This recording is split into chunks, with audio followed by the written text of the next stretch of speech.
시작해도 될까요? 오늘 비문학 먼저 해보자. 비문학 선생님 따로 숙제 안 내줬지? 62쪽부터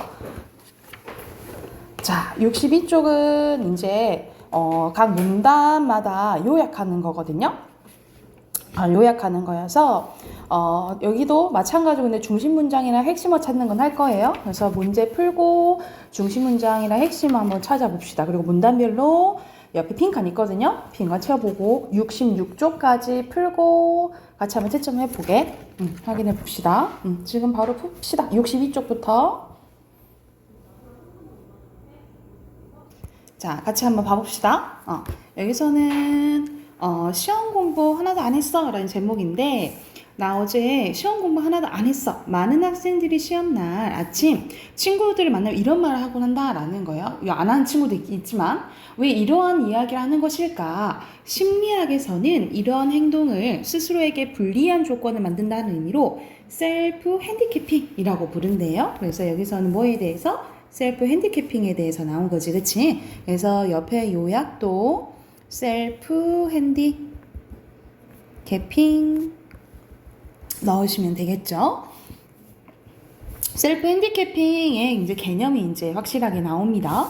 셀프 핸디캐핑이란 중요한 평가를 앞두고 자신이 좋은 평가를 받을 수 있을지가 확실하지 않은 경우 스스로 그 일을 하기가 어려운 상황을 만들어내고 그것을 다른 사람에게 알리는 행동을 얘기를 하는데 그래서 의미가 자세하게 나와 있죠. 그래서 예시로 시험 전날 공부를 하지 않고 그것을 친구에게 알리는 것도 이에 해당된대. 그래서 여기서는 셀프 핸디캐핑의 의미가 정의가 나와 있다라고 보시면 되고 사람들은 왜 자신에게 이런 불리한 조건을 만드는 것일까? 바로 이제 답이 나오겠죠?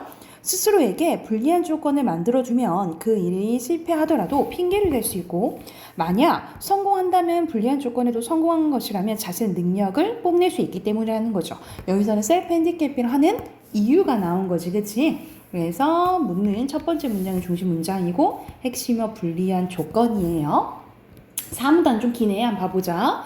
미국의 사회심리학자인 버글레스와 존스는 실험을 통해 이 현상을 증명했는데 그들은 학습 능력과 약물 효과라는 주제로 대학생들을 대상으로 실험을 했대. 대학생을 A그룹과 B그룹으로 나누어 A그룹에게는 간단한 문제를 B그룹에는 어려운 문제를 풀게 했대요. 그리고 나서 다른 문제를 풀기 전에 A, B그룹의 학생들에게 문제 해결 능력을 향상시키는 A약과 문제 해결 능력을 감소시키는 B약 중 하나를 선택해서 먹도록 했대요. 모두 A약을 선택했을 거라 생각했지만 B그룹의 학생들은 대부분 B약을 선택을 했다는 거죠. 어려운 문제를 풀었던 B그룹 학생들이 다음 과제에서 자신들의 점수가 낮게 나올 것을 대비하여 오히려 능력을 저하시키는 약을 선택했다라는 거죠. 그래서 여기서는 실험 내용이 나오지 뭐의 시험? 버글레스와 존스의 실험의 내용이 나온다라고 보시면 돼요. 그래서 여기서 중심 문장은 첫 번째 문장, 핵심어는 증명이라고 보시면 됩니다.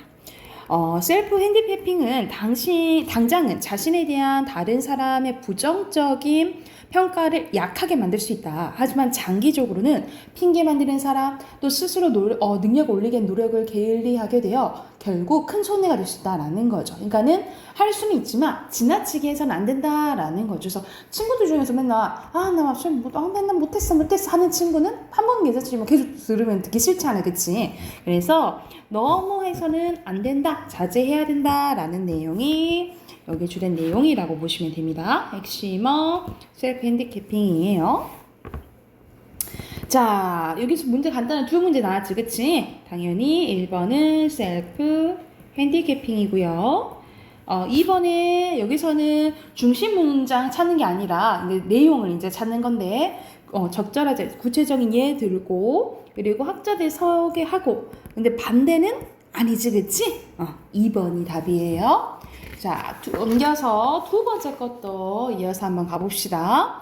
자, 두 번째 거는 예술 작품이 나와 있네. 유명한 밀레 이삭 줍는 여인들에 대해서 나왔는데 바로 본문 봐보면 이 그림이 이제 나와 있는데 이삭을 줍는 여인들 또는 이삭줍기라고 불리는 이 그림은 출수가 끝나고 난 뒤 밭에 남겨진 이삭을 줍고 있는 여인들의 모습을 담고 있는데 언뜻 보기엔 평화로운 농촌의 모습을 그리는 것처럼 보이는 이 그림을 밀레가 발표했을 때 사회가 발칵 뒤집어졌대요. 그 이유는 무엇일까라는 문제 제기했네요. 그래서 여기가 중심 문장이고 핵심어는 이 작품 이름 이삭 줍는 여인들 또는 이삭 줍기 하면 되겠죠. 그래서 옆에 빈칸 이삭 넣으시면 되고요. 당시에는 추수할 때 들판에 떨어진 이삭은 줍지 않았다고 합니다. 가난한 사람들이 들판에 떨어진 이삭을 주워 가서 먹고 살 수 있게끔 이제 배려해 준 거지. 밀레는 남의 밭에 떨어진 이삭을 열심히 모으고 있는 두 여인과 이제 막 허리를 펴며 주운 것을 정리하고 있는 한 여인의 모습을 통해서 궁핍한 삶을 살고 있는 농민과 노동자의 처지를 보여주려고 한 거다라는 거죠. 그러니까 이거는 우리가 딱 봤을 때 평화로운 풍경이 아니라는 거죠. 그때의 환경을 생각하면. 그래서 그것을 설명해주는 부분 여기 두 번째 마지막 문장이 중심 문장입니다. 핵심어는 농민과 노동자의 처지예요.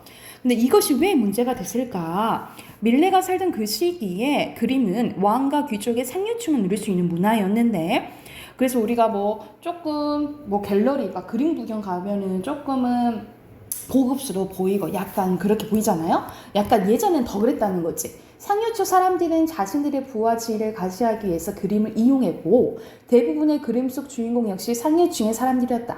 그런데 밀레가 이삭 줍는 여인들에서처럼 신분이 낮고 가난한 사람들을 그리자 가난한 빈중을 부추겨서 혁명을 유도한다고 비난을 했다라는 거죠. 그래서 그 이유가 중심 문장입니다. 그리고 핵심어는 이삭 줍는 여인들 그대로고요. 하지만 밀레는 혁명을 유도하기 위해서 이 그림을 그린 것이 아니었다. 가난한 시골 농가에서 태어난 밀레는 가난했지만 계속 그림 공부를 했고 조용한 시골 마음에서 평범한 사람들의 삶을 그리며 살았다는 거죠. 그래서인지 그의 그림에는 가난한 삶 그리고 노동에 대한 그의 따뜻한 시선과 깊은 생각이 담겨져 있다. 일하는 농민의 모습을 과장하지 않고 이는 그대로 소박하게 그려낸 그의 그림이 후에 인상주의 그리고 후기 인상주의 화가들에게 큰 영향을 미쳤다라는 거죠. 그래서 여기서는 밀레 작품에 어떤 의미가 있는지에 대한 내용이 나왔다라고 보시면 됩니다. 그래서 빈칸 밀레 넣으시면 되고요. 자, 3번에 빈칸은 상류층이죠. 상류층이고 4번 가볼게요. 4번에 설명이네. 예시, 배경, 문답, 다른 사람 다른 사람의 말을 갖고 오지는 않았지, 그치? 4번이네요. 그리고 여기서 적절한 거 고르는 거다. 인상주의 화가에게 인상주의에게 영향을 줬다 그랬죠, 그쵸? 칭찬받은 거 아니고 평범사들 맞네요, 그치? 5번에 3번. 6번에 답할 수 없는 질문. 여기서는 이제 거의 내용일치 문제라고 보시면 되겠죠. 여기서는 이 귀족들이 열광했어? 오히려 비난했다 했죠, 그치? 2번이네요. 그리고 기억부 3문단에 나와있지. 이것이 왜 문제가 됐을까? 이것은 가난한 사람들에 대해서 그렸던 것에 대해서 얘기를 하는 거죠. 4번이에요. 자, 뒤로 넘겨서 어휘 바로 확인해 볼게요. 자, 1번에 감소, 2번에 손해, 3번에 향상, 4번에 1번, 5번에 2번, 6번에 3번. 그리고 7번에 대비, 8번에 평가, 그리고 9번에 혁명, 그리고 10번에 1번, 11번에 3번이에요. 우리 다음 주 월요일이니까 10대2 숙제로 해오게 72쪽까지 체크하자. 72쪽까지 숙제로 해오시고 문학 꺼내볼까요?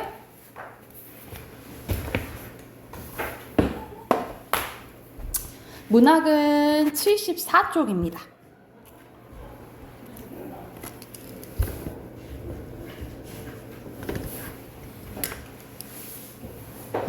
74쪽. 오늘이 시 마지막 부분이에요. 오늘 우리 계속 문학 하면은 시 계속 했었잖아, 그지? 시의 마지막 부분인데, 우리가 시의 3요소가, 선생님이 주제, 운율, 그리고 심상이라고 했어요. 이게 시의 3요소인데 우리 오늘 할 부분은 이 심상이라고 보시면 됩니다. 심상은 같은 말로 이미지라고 보시면 돼요. 그래서 시가 있으면 우리가 시를 읽었을 때 어떤 상황이구나 하고 떠올려지는 거 있죠. 그것은 이제 이미지라고 하는데 이미지에 대한 개념 나와 있네. 시어는 시에서 사용되는 단어, 시어에 의해서 마음속에 떠오르는 구체적이고 선명한 인상을 이미지라고 합니다. 같은 말 심상이에요. 그래서 심상은 뭐 생각하면 되면 기본적으로 오감각. 우리 오감각 있지? 오감각을 생각을 하시면 돼요. 그래서 특히 그걸 감각적 이미지라고 하는데 우리가 순서대로 시각적, 청각적, 후각적, 미각적, 촉각적 이거는 다 알잖아, 그치? 자, 알아둬야 될 게 이 공감각적 심상이에요. 별표. 자, 공감각적 심상은 하나의 감각을 다른 감각으로 옮겨서 표현하는 거야. 자, 예를 들어서 자, 위 한번 잠깐 봐보자. 여기선 종소리긴 종소리인데 자, 종소리는 청각적인 거잖아. 소리니까, 그치? 근데 푸른 종소리래. 종소리를 시각적으로 청각을 시각적으로 표현을 한 거죠. 그래서 이걸 뭐라 하냐면 청각의 시각화라고 해요. 화는 될 화자예요. 그러니까 청각을 시각적으로 표현했다라고 보시면 되겠죠. 이게 공감각적 심상이라고 보면 돼. 그래서 하나의 감각을 다른 감각으로 옮겨서 표현을 한 거야. 그래서 여기서 우리가 공감각적 심상은 하나의 감각을 다른 감각으로 옮겨서 표현한다 해서 같은 말로 감각의 전이라고 해요. 옮겨져 가는 거. 감각의 전이라고 하는데 그래서 옮겨서 둘 이상의 감각을 동시에 떠오르게 한다라고 보시면 됩니다. 밑에 예시가 또 하나 있는데 한번 봐볼게. 나비 허리에 새파라는 시각이지. 주연아, 그치? 근데 초생딸이 실이래. 우리가 이가 실이다 하잖아. 촉각이죠, 그쵸? 그래서 초생딸이 실이다. 그래서 초생딸을 촉각적으로 표현한 거예요, 그죠? 그래서 그러니까 이걸 잘 봐야 돼. 무엇으로 표현했는지 잘 봐야 돼요. 그래서 초생딸을 촉각적으로 표현한 거지.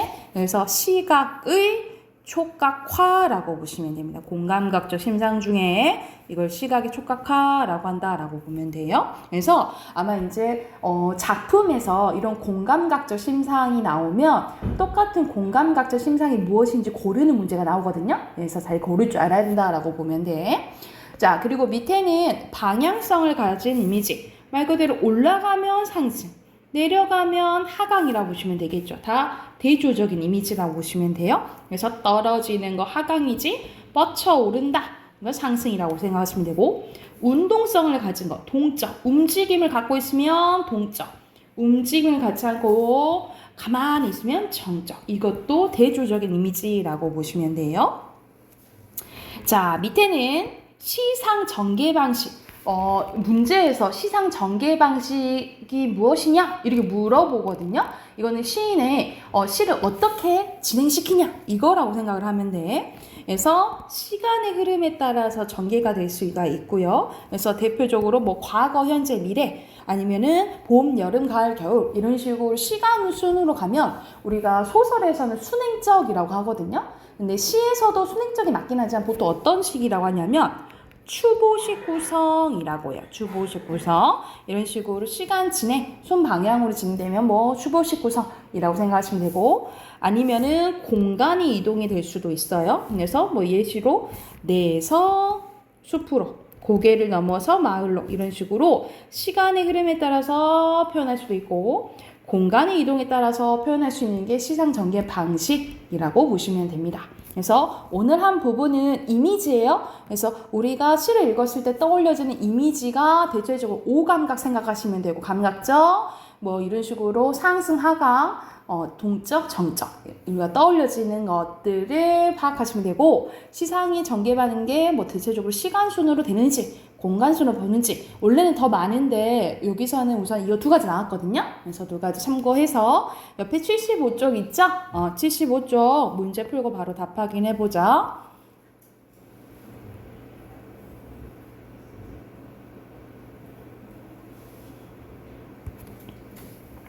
자, 같이 한번 봐보자. 윤동주의 봄이네요. 노라 색깔 나왔지, 그치? 시각적이고요. 즐겁게 솟쳐라. 솟는다는 것은 상승이지, 그치? 요것만 봐도 알 수 있겠네. 자, 김옥의 봄바람입니다. 여기서는 계절의 변화 나왔어요. 그냥 춤추고 고송 입 맞추고 날아가고 계절 관련된 건 안 나오지, 그치? X고요. 춤춥니다. 떠나갑니다. 움직이니까 동적 맞죠.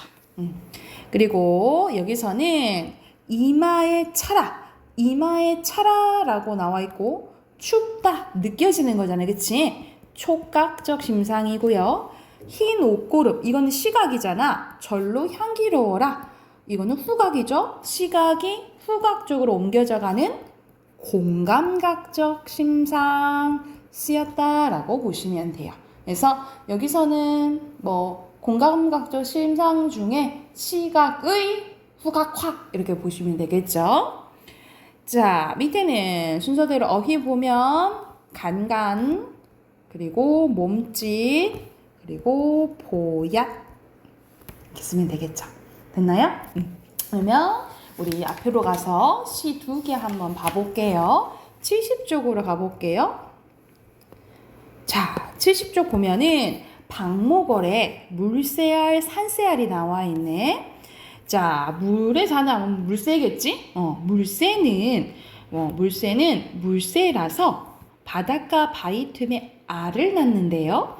보약해 하얀, 우리 뽀얗게 하얀 이렇게 표현하지, 그치? 보약해 하얀. 여기서는 이 표시가 돼 있는데 여기서는 다음행에 있는 거를 이렇게 표시를 한 거예요. 여기서는 공간이 짧아서 이렇게 땡긴 건데 원래 이제 다음행에 있어야 된다는 거지. 그래서 여기서는 무슨 심상? 시각적 심상 나온 거죠. 색깔 나왔으니까. 산새가 나오네요. 산새는 산새라서 어디서 알을 낳냐면 잎숲을 둥지 안에서 알을 낳는다. 알락달락, 얼룩덜룩 이라니까 이거는 모양을 흉내내는 거니까 으태요 라고 보시면 되겠죠. 그쵸? 얼룩진 산새알이다 라는 거죠. 그래서 물새와 산새에 대해서는 이제 나오네. 물새알은 간간하고 짭조름한 우리가 맛이 나왔네. 미각적이고요. 그리고 미역 냄새 그리고 바람 냄새래요. 여기서는 반복이래네, 그치? 그리고 냄새라고 표현했으니까 후각적 심삭도 나온 거죠. 이런 식으로 지금 벌써 시각적, 미각적, 후각적 나왔잖아. 그래서 전에 기억해야 되는 게 만약 보기에서 다양한 심상이 쓰였냐, 다양한 이미지가 쓰였냐면 맞는 거예요. 그리고 보통 2개 이상 있죠. 오감각 중에 2개 이상 나오면 다양한 심상이 쓰였다라고 보거든요. 그래서 2개 이상 찾으면 맞다라고 생각을 하면 돼. 자, 그리고 산새알은 달콤하고 향긋하고 이거는 달콤은 미각이고 향긋한은 후각이죠. 그쵸? 다양하게 나왔네. 풀꽃 냄새, 이슬 냄새래요. 또 반복되고 후각심상 나왔네요. 물새알은 물새알이라서 날개 쪽지가 하얀 물새가 된대. 시각. 그리고 산새알은 산새알이라서 머리 꼭지에 빨강 댕기를 들인, 그러니까 색깔 표현한 거죠. 또 시각. 산새가 된대요. 그래서 여기서는 물새의 탄생 그리고 산새의 탄생을 잔잔하게 표현한 시라고 보시면 됩니다. 그리고 보면은 이렇게 비슷하고 요렇게 비슷하죠, 그쵸? 그래서 전체적으로 비슷한 문장 구조를 비슷한 옆에다 써놓자. 문장 구조를 맞추어서 운율을 형성하고 있다라고 보시면 돼요. 자, 좋으면 옆에 빈칸 채워봅시다. 화자는 안 나왔죠, 그쵸? 그리고 중심 대상은 물새 알 써도 되고, 그리고 산새, 또 산새 알 써도 되고요. 상황은 물새와 산새가 알을 낳고 그 알에서 각각 물새, 지금 산새가 태어난 거죠. 그리고 정서와 태도는 말 그대로 생명의 탄생에 대해서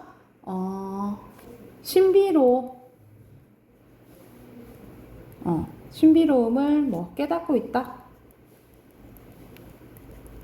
생명의 생명까지 쓰면 되겠죠. 생명의 신비로움을 깨닫고 있다. 뭐 놀라하고 있다. 라고 보면 되겠지. 그래서 여기서는 전체적으로 다양한 심상이 나왔다. 이미지가 나왔다. 라고 보시면 되겠죠.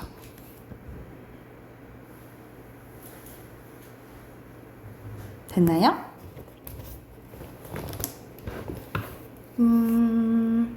전체적으로 주제 써놓을까? 주제에 신비한 생명의 탄생에 대해서 얘기했다 라고 보시면 되고, 주제 썼으면 해당하는 옆에 세 문제 바로 풀어볼게요.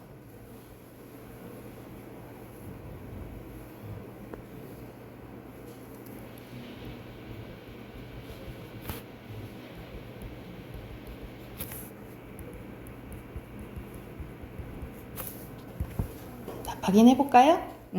자, 순서대로 산세, 냄새, 후각적이고요. 자, 2번에 알맞지 않은 것은 여기서는 알락달락 한 거는 이연이 보면은 물세가 아니고 산세잖아요. 그쵸? 3번이고요. 그리고 여기서는 비슷한 문장 구조 반복, 대구법, 의인법. 여기서는 의인법의 산음절, 선생님 어디 사용됐어요? 하면은 유견에 있죠. 여기서는 우리 빨간 댕기 있다라고 했잖아. 댕기할 수 있다라는 거는 우리 보통 사람이잖아. 그치? 그래서 의인법이라고 볼 수 있어요. 그리고 시각, 후각. 근데 청각 빼고 다 나왔잖아. 그치? 5번이네요.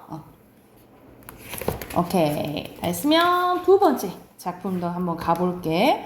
자, 앞에 있는 시보는 엄청 유명한 시예요. 김춘수의 꽃인데 아마 이제 다 전체는 아니어도 하도 이제 유명한 시라 구절을 한번 들어봤을 거예요. 한번 봐볼게. 내가 나라고 시적 화자가 직접적으로 나타나 있네. 내가 그의 이름을 불러주기 전에는 그는 다만 하나의 몸짓에 지나지 않았대. 그러니까 나한테는 이름을 부르기 전에는 의미가 있어 없어? 의미가 없는 존재라고 보시면 돼요. 여기서는 하나의 몸짓, 세모 칠게. 내가 이름을 불러주기, 명명하기 전에는 그는 나한테 그는 의미가 없었다라고 얘기하는 거야. 그런데 자, 내가 그의 이름을 불러주었을 때는 의미 부여를 한 거예요. 그래서 그는 나에게로 와서 뭐가 되었대요? 꽃이 되었대요. 꽃이 되었다라는 것은 이제 나한테 어떤 존재가 된 거야? 의미 있는 존재가 됐다라고 보시면 되겠죠. 내가 그의 이름 불러준 것처럼, 그러니까 의미를 부여해 준 거지, 그치? 그런 것처럼 나의 빛깔과 이 향기에 얼맞는, 그러니까 나의 이런 본질 같은 거 있죠. 빛깔이랑 향기는 나의 본질, 나의 원천적인 모습, 이런 거에 알맞는 나에게 이름을 불러줬으면 좋겠다라는, 그러니까는 내가 그에게 의미를 부여한 것처럼, 그가 나에게 의미 있는 존재가 된 것처럼 나도 누군가의 어떤 존재가 되고 싶어, 의미 있는 존재가 되고 싶다라고 얘기를 한 거예요. 그래서 그에게로 가서 나도 그의 꽃이 되고 싶대. 그러니까 그 말이지. 나도 뭐가 되고 싶은 거예요? 의미 있는 존재가 되고 싶은 거죠. 그래서 여기서는 나에서 우리들로 점점점 개념이 조금은 커져요. 우리는 모두 무엇이 되고 싶대. 이 무엇이라는 것은 앞에 있는 뭐랑 비슷해? 꽃이랑 비슷하다라고 보시면 돼요. 그러니까 무엇인가 의미 있어지고 싶다라는 거죠. 너는 나에게, 나는 너에게, 그냥 고로 서로에게 라는 걸 말하는 거지. 잊혀지지 않는 하나의 눈짓이 되고 싶대요. 고로 이거와 같은 것은 앞에 나왔던 무엇, 그리고 꽃과 같다라고 보시면 되겠죠. 그러니까는 우리는 결과적으로 사람이라면 서로에게 다 뭐가 되고 싶어요? 의미 있는 존재가 되고 싶어 한다라고 보면 되겠지, 그치? 그것에 대해서 노래한 시라고 보시면 돼요. 그래서 여기서는 비슷한 문장 구조 많이 반복되죠, 그치? 반복돼서 운율 형성해준다라고 보시면 돼요. 자, 옆에 빈칸 채워보자. 화자는 나고요. 중심 대상은 뭐 그 써도 되지만 꽃이 되고 싶은 거지. 꽃 쓰시면 되고 상황은 누군가에게 꽃이 되고 싶은 마음을 이야기하고 있다라고 보시면 돼요. 그리고 정서 및 태도는 누군가에게 자신이 의미 있는 존재가 되기를 바라는 거죠. 나는 바라다, 희망적으로 바라고 있다 라고 보면 되겠죠. 그리고 전체적으로 뭐 반복법 나오고, 그리고 꽃, 선생님이 꽃이 의미 있는 존재를 의미한다 했잖아요, 그치? 그래서 대표적으로 이제 거의 시에는 상징이 쓰이거든요. 상징이 쓰였다 라고 보시면 됩니다. 그래서 주제도 쓰고 해당하는 문제 옆에 풀게요. 주제는 진정한 관계를 형성하고 싶은 소망이 드러난다 라고 보시면 돼요. 진정한 관계를 형성하고 싶은 소망이 드러난다 라고 보시면 돼요. 자, 썼으면 옆에 네 문제 또 바로 풀어볼게요.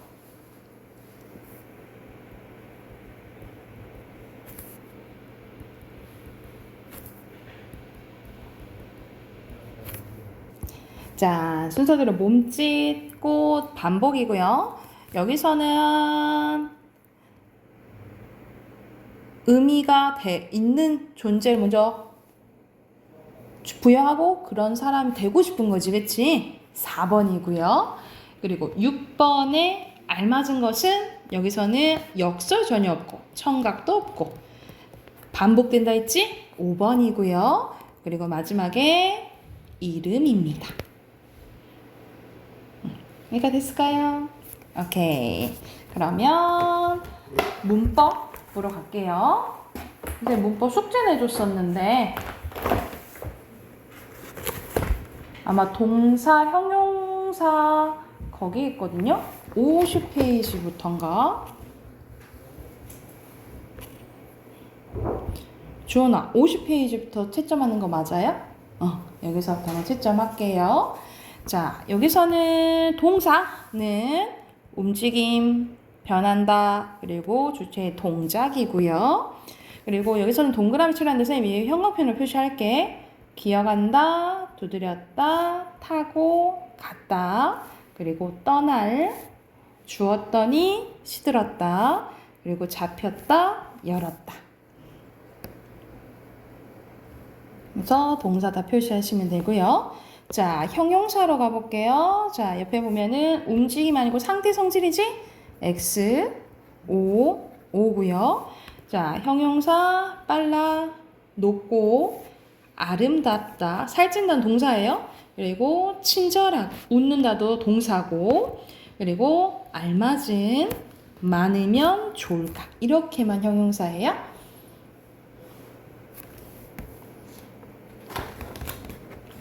됐나요? 자, 용언에 대해서 자, 활용하는 건 문장에서 변하는 거지. 맞고요. 그리고 동사, 형용사만이죠. X, O. 자, 하얀 형용사, 움직인다, 동사. 노란 형용사, 피었다, 동사. 걷는데 동사, 나타났다, 동사.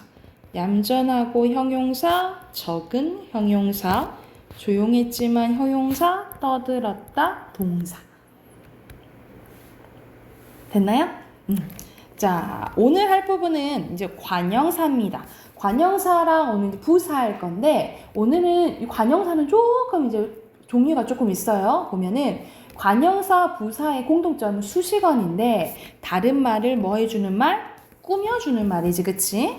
자, 관형사는 갓 관자에다 모양 형자로 자, 뭐를 꾸며주냐면 체언을 꾸며줍니다. 우리 체언은 명사, 대명사, 수사 얘기하지? 이걸로 꾸며주면 관형사라고 하는데 근데 보통 명사 꾸며준다라고 생각하시면 돼요. 자, 관형사의 특징입니다. 문장에서 쓸 때 형태가 변해, 안 변해? 안 변해요. 그래서 무슨 불변어고 얘는 뭐랑 결합하지 않냐면 조사와 결합하지 않습니다.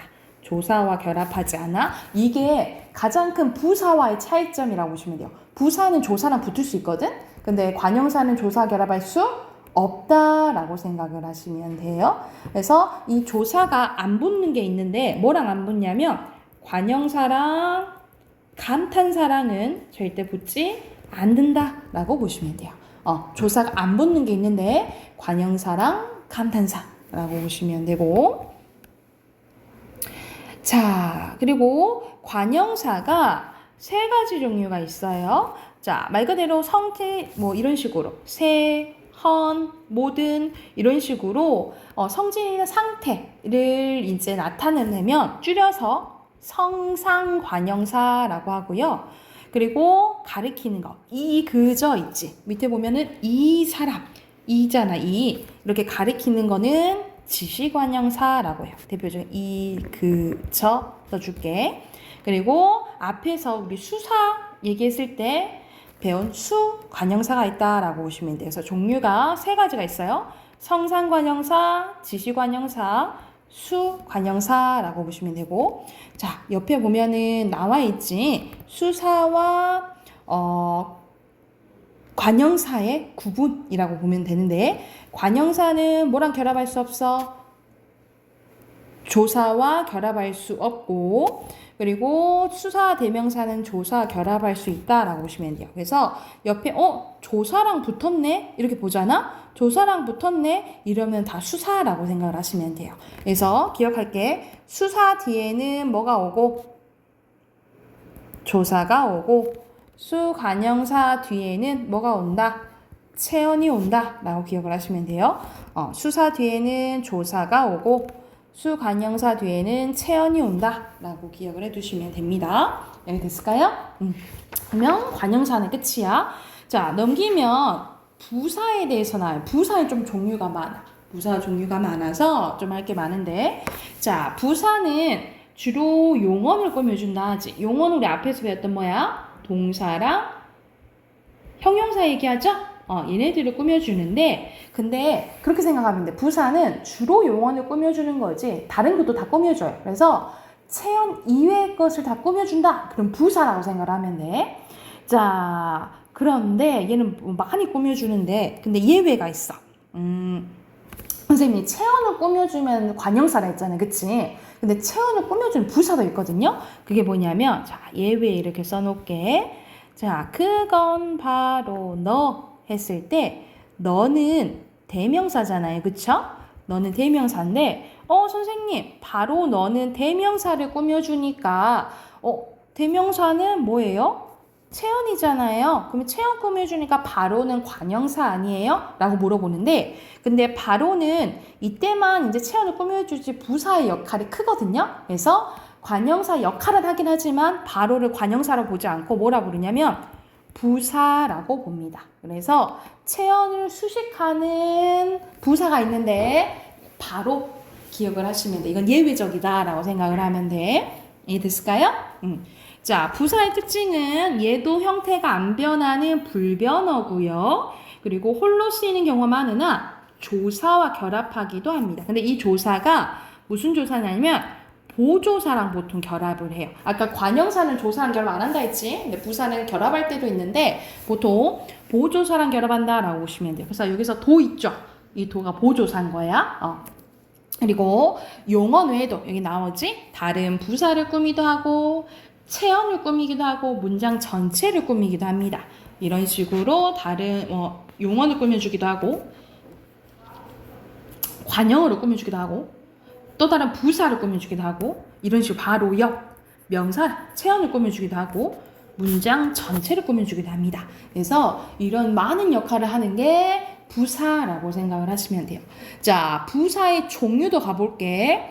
자, 부사의 종류는 크게 어떻게 나뉘냐면 성분 부사와 문장 부사로 나뉘어져요. 성분 부사와 문장 부사로 나뉘어지는데 또 이 성분 부사로도 나뉘어져. 너무 많아요. 성분 부사는 하나만 꾸며주는 걸 얘기를 해. 그래서 자, 이런 식으로 달렸다 하나 꾸며주는 것들 있죠. 이런 것들이 성분 부사고 이런 식으로 문장 전체를 꾸며주는 게 문장 부사라고 생각하시면 돼요. 자, 성분 부사에도 나뉘어집니다. 성상 부사, 말 그대로 상태나 정도 나타내는 부사. 아까 성상 관형사도 있었잖아요. 그치? 같은 맥락에 생각하시면 돼요. 그리고 가리키는 지시부사, 그리고 부정부사. 부정부사는 안, 못 밖에 없어요. 안 먹었어.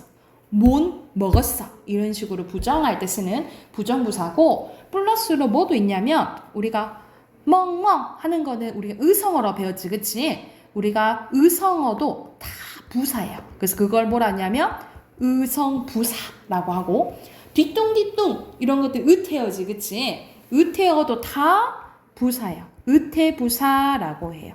그래서 의성부사, 의태부사도 뭐다?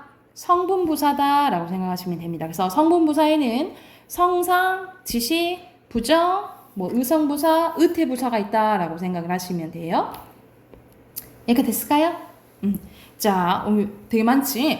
자, 문장부사도 이제 두 가지로 나뉘습니다. 양태부사와 접속부사로 나뉘시는데, 양태부사는 말하는 게 심리나 태도 들어가는 거예요. 앞에서 말했던 과연, 설마, 제발 그래줘 이런 식으로 심리나 태도 들어가면 양태부사라고 하고요.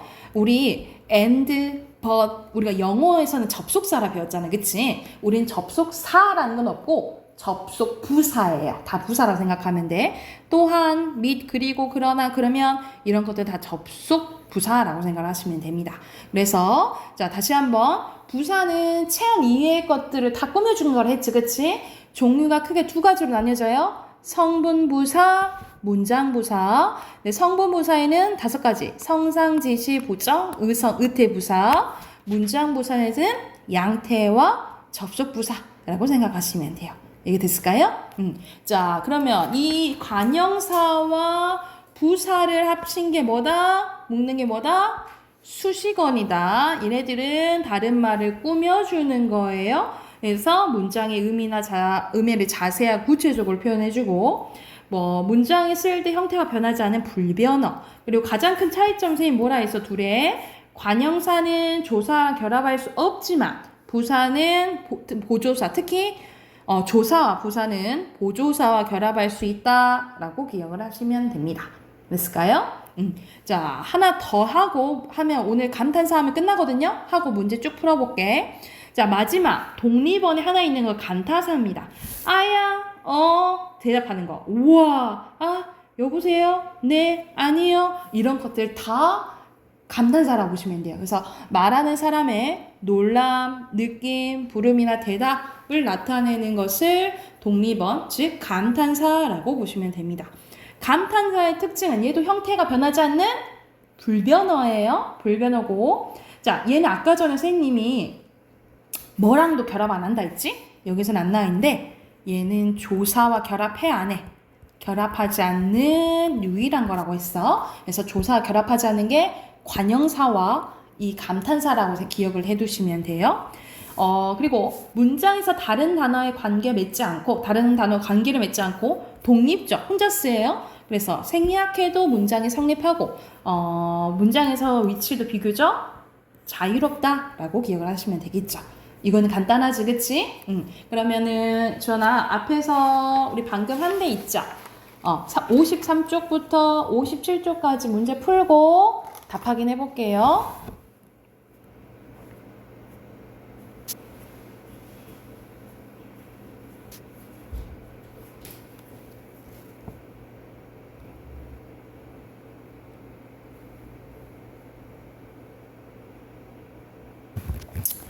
자, 여기서 표시하면 순서대로 체연, 없다, 변하지 않는다.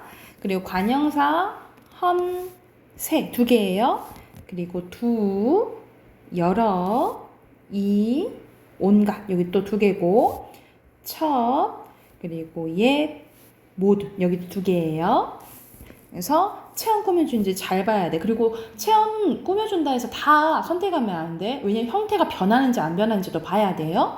자, 그리고 여기서는 3, 여기가 관형사다라고 보시면 되고, 자, 부사에 대한 설명입니다.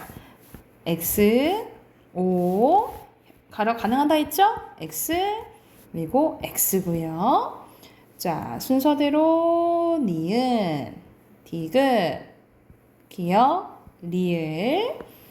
자, 꾸며주는 거 찾는 거예요. 참으로가 새로운 꾸며주고요. 그리고 소중이가 여기신다 꾸며주고요. 그리고 다행이가 문장 전체 꾸며주는 거예요.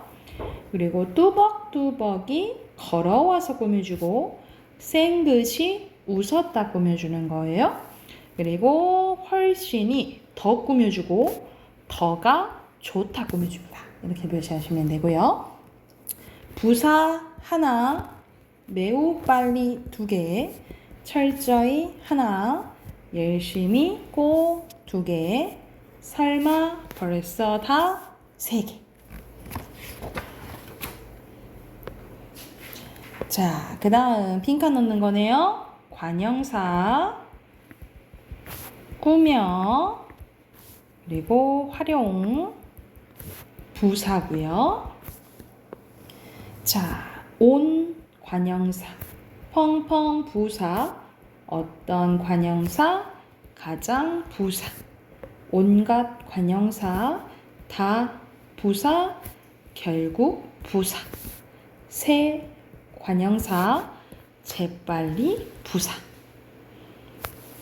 자, 마지막 전탄사에 대한 설명이에요. 변하지 않고 X 성질이 있는 상태 아니고요. 그리고 X 조사 결합 안 하죠? 그리고 야, 아무렴, 어머, 글쎄, 어이구 까지입니다. 자, 그러면 우리가 배웠던 품사 다 끝났고 부품사 다 끝난 거야. 자, 이거는 우리 이제 또 월말평가 범위고 해당 평가는 문제 쭉 풀어볼 거예요. 그래서 뒤에 넘겨서 1번부터 60쪽이죠. 60쪽부터 65쪽까지 문제 쭉 풀게. 그리고 답 확인해 봅시다.